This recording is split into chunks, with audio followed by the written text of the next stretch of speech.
بسم الله الرحمن الرحیم. قدرمنو دا ټیم کې موجود یو چارسدې علاقه ده شیخ کلی. عزتمندو څنګه چې تاسو ته پته ده چې کوم واقعه مخې ته راغلې ده زینب بچی سره، کومه چې 2 کلنه ماشومه ده زینب بچی، هغې سره کوم واقعه مخې ته راغلې ده د هغې مونږ تاسو ته په خپلو الفاظو کې د هغې هغه واقعه نشو بیانولی. عزتمندو دا ټیم کې راغلي یو، د هغې کلي کې موجود یو، د هغې والد صاحب را سره موجود دی. عزتمندو د هغې والد صاحب سره تاسو ملاو او هغې به تاسو ته وایي چې دا واقعه څنګه پیش راغلې وه او دې سره څه واقعه شوې وه. نو عزتمندو موږ سره اوسئ، ډېرې خبرې موږ کول نه غواړو، ډایرکټ ځو د هغې والد صاحب سره ملاوو. موږ سره اوسئ. السلام علیکم. وعلیکم السلام. څنګه یې کاکا تاسو؟ خیر دی بالکل. کاکا دا واقعه ما اورېدلې ده، یقینا چې دا ظلم ډېر درد کوي، ډېر خفګان دی، ټوله پښتونخوا ورسره خفه ده، ټول انسانیت در سره خفه دی. دا واقعه څنګه مخې ته راغله کاکا؟ دا جیوي لکه نه زمونږ چا سره دښمني شته، نه م چا سره څه خوږه ترخه خبره شته، نه م څه ځمکه پوله پټۍ شته چې ګینې موږ وایو چې یاره په ځمکه مه چا سره یا زمونږ چا سره څه یو قسم لانجه وه، هېڅ قسمه لانجه زمونږ. دا یوه تې کور ته راننوته او چې دا دې کور ته راننوته داسې یو 4-5 منټه پکې تېر شوي، مور ورته وایي هغه څه شوه، بیا بار ده نه ورته وایي زه ورشه شبه زر یې راوله، نه هغه هم ماشومه ده، خبره یو 4 کال وي. نو دې ورپسې زر بار راوتلل چې کور ته راغله، نو ورته وایي کاکۍ خو نشته کوڅه کې. نو بیا دې ځای کې دا ورکوټې رور ولاړ دی، دی ورپسې ټول په منډه شو. نو دا کورونه دا ګیر چاپېره علاقه دي ټول اوکته، خو سب معلومات ونه شو چې ونه شو. زه د ما ماشین دی هغې ته ما پسې واړه راغله او ما نه ته وایي دغه حساب هغې ته به مونږ شینی وی. نو ما ته وایي چې شینټغه نشته. نو ما ورته وایي مې خیر دې را پیدا به شي، خو مې چې دا کور مالت کې به چا کار ورننوتي اوس به راشي. ډېر خپل مالت هم ټول لټ پلټ کو، داسې دا لارې کوڅې مو کتې ونه شوه. بیا کلي ته ښکته شو، کلي کې هم څه اندازه ونه لګېده، په دغه میلانونه وکړه په جوماتونو کې، بیا مو نه شوه. بیا را جوخ جوخ کلي چې په دې کې میلانونه وکړه، خو اړو څه خبر نه راتلو. څونه وخت تېر شوی؟ دا څونه ټایم؟ دا د 1 بجې نه دا را کور نه بهر راوتې وه او بیا پکې مازدیګر ماښام ته خبره ورسېده. بیا مونږ دا په نیټ باندې مو ورکړه او لاړو د پړانګو تاڼه کې م رپورټ وکړو. خو دا نیټ ته خبره چې مونږ پړانګو تاڼې ته رسېدو نو دا خوره شوې وه. د چارسدې ډي پي او مخې سره رابطه وکړه، وایي ته کوم ځای مې پړانګو تاڼه کې، ما ته یې ویل د 3 منټه کې درځم، د 3 منټو نه به م زر راغلي او ګاډي ته یې زه راخېجولې په روانه کې هغه تاڼو سره خبرې کولې. او چې مونږ دلته رسېدو مونږ سره 15-14 موبایلې جوړې شوې وې. دا پټي د هر څه هغې په خپله وکته، خپل دغه هغې پوره وکړو، خو څه خبر هم نه راتلو. په سهار له روز پکې هم تېره شوه، چې شپه هم تېره شوه، مور پلار کړېږي د خپلې بچی په انتظار دروازې ته ګوري.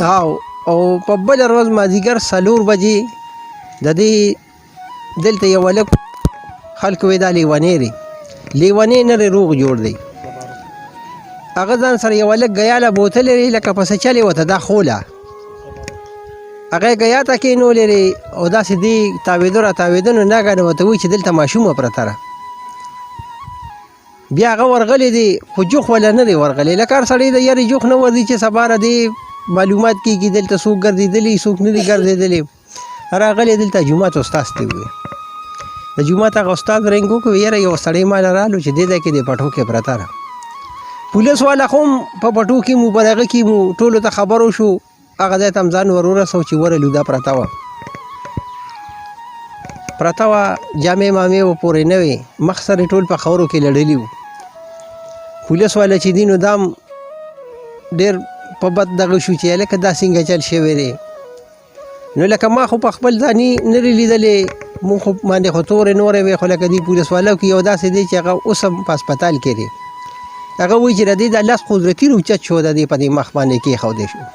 لکه هغه یو خبره مو وکړه چې یاره دا جینۍ مه ښخوې، دا ژوندی ده. بیا چې پولیس والا دا خلک راورسېده، دوی خپل دغه وکړو، خو لکه هېڅوک یې ماته نه پرېښوده. دوی خپل ټیم راوستو، هغه خپله کاروي چې د هغې څه واغه هغې پوره وکړه. بیا م هسپتال ته وړه، ټېسټونه مېسټونه وشو، یو ټېسټ نه چې 2 ځلې وشو. دی جي بیا خپل کسان ناوست، هغې م وکړو. نو په دې کې مقاله کې نیولې دی چې کوم هلک دا دغه کړې وه دی بل هلک ته یې ښولې وه او هغه وویل چې او ما هر څه کړي دي ویې منله. هغه وخت کې کاکا ستاسو په زړه باندې څه تېرېده چې تاسو ته کله دا اطلاع میلو شوه چې دلته یو ماشومه په دې پټو کې پرته ده نو ستاسو او د دوی د مور په دا زړه باندې څه تېرېده؟ یاره جي بس زمونږ بړچ داسې شوی دی چې بس د خبرې کولو شان پکې نشته. بس دا خو چې د کور ووته او ماښام نه ماسخوتن شو سار شو بس زمونږ تمه قطعي شوه چې دا نشته دا ژوندی نه را. اوس که ژوندی وي نو موږ ته څوک ژوندی نه ښیي. خفغان خو یقینا ډیر دی خفه به هم ډیر یې خو اخر دونه برداشت اوس چې زمونږ کوم دا واکداران دي د هغوی نه تاسو غوښتنه څه لرئ دې باره کې؟ نو بس مونږ خو دې غوښتنه دا کوو چې لکه د پولیس کار چې دی دا خو نیول دي. اوس زمونږ عدالت ته دا خواست دی زمونږ د خپله چې کم دا مشران دي دې ته زمونږ دا خواست دی چې داسې سړي کیس نه اوږدي او نه د کیس عدالت ته ځي.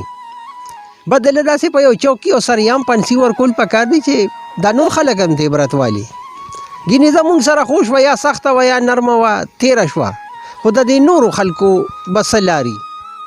ولې خلک په څه کوي ټوپک پالي خپل بچي به سکول ته بوځي مدرسو ته به بوځي یا لوبې کوي دي له به یو ټیم مقرروي نور به یې لکه رسارو په کور کې بند کړي یا به ورته ناست دي څوک په خپل کار روزګار مزدوري نه کوي.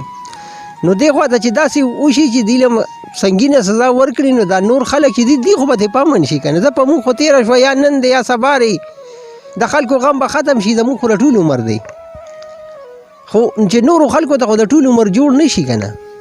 نو زمونږ دا غوښتنه ده چې داسې سړي له د داسې سړي کیس عدالت ته لاړ نه شي چې دلته داسې په یو چوک کې یو سریام یو پنسي او دغه ولې ورکړي چې دا ټول خلک ته عبرت والي چې یاره د دې جرم دا سزا ده. که زه داسې کوم نن هغه سره وشوه سبا ما سره کېږي نو انشاءالله چې دا هر څه راکنټرول شي.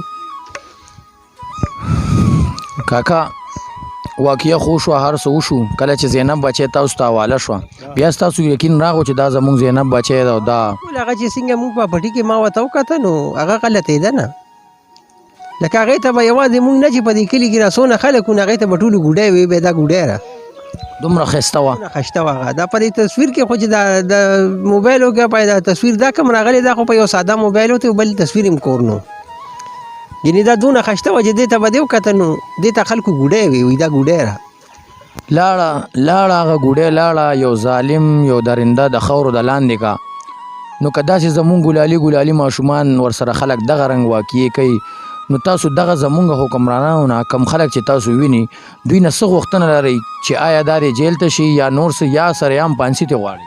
نه جي جیل ته نه غواړو چې جیل ته لاړو خو خبره به ختمه شي یا کال کې یا دوه کې به د سلار روزي د داسې سړي چې دی د داسې سړي جیل او دغه ته عدالت ته بس مخامخ کول دي او په ده باندې اډر کول دي چې یاره د داسې سړي سزا همدا را چې په یو چوک کې ودرېږي او بس ښکاره پانسي ولې ورکړي سنګینه سزا ولې ورکړي. عزتمندو تاسو د زینب د والد صاحب خبرې واورېدې د هغوی همدغه مطالبه ده همدغه یو غوښتنه لري دا یوازې زینب بچی نه ده دا د کسور زینب وه دا بله ماشومه وه بله ماشومه وه کومه واقعه چې هم کېږي نو زمونږ دا کیمرا او دا مایک هلته ځي او د هغه مظلوم سره ودرېږي خو عزتمندو د دغه واکدارانو نه د دغه اختیارمندو خلکو نه هم دا غوښتنه ده چې پولیس هم خپل کار وکړو مجرم به ونیسي مجرم یې نیولی دی نور کار به هم وشي خو بیا زمونږ غوښتنه د هغه انصاف د ځای نه ده د هغه عدالت نه ده د هغه مشر نه ده کومو خلکو ته چې دا وړاندې کېږي میاشت دوه پس دی بیا دلته کې ګرځي په دې علاقه کې او بیا خدا نخواسته دغسې بل ماشوم سره دا واقعه پیش راځي نو دا غوښتنه ده د زینب د والد صاحب هم دا غوښتنه ده یقینا د داسې خلکو د دې پلار په دې سترګو کې زه اوښکې وینم دې خبرې نشي کولی موږ سره نورې خبرې کول ورسره موږ هم نه غواړو ځکه چې د دوی غم چې دی هغه دوباره تازه کېږي خو د دغه انصاف دغه کومو خلکو چې د انصاف نارې وهلي دي دغه خلکو نه هم دا غوښتنه ده دا ترېنه غواړو دا غوښتنه ترېنه کوو چې مهرباني وکړئ زینب ته انصاف ورکئ او هغه انصاف نه کم چې تاسو په عدالتونو کې ورکوئ یو ځای کې بل ځای کې بې جیل ته کوئ دغه انصاف نه غواړو جی مونږ دا انصاف غواړو چې دا سړی دې راوستی شي او سره دې وستی شي او په یو چوک کې دې پانسي کړی شي او ټولو خلکو ته د عبرت نشانه جوړه شي چې آینده دپاره داسې څوک نه کوي د یو ماشوم سره هم ځکه چې یو ماشوم چې دی هغه ډیر ګران پاللی کیږي او د ماشوم پالنه څنګه ده دا هغه مور او پلار ته پته لګي د چا چې بچي وي. عزتمندو همدې سره د خپله خوراونه راټولو د لوی الله په امان.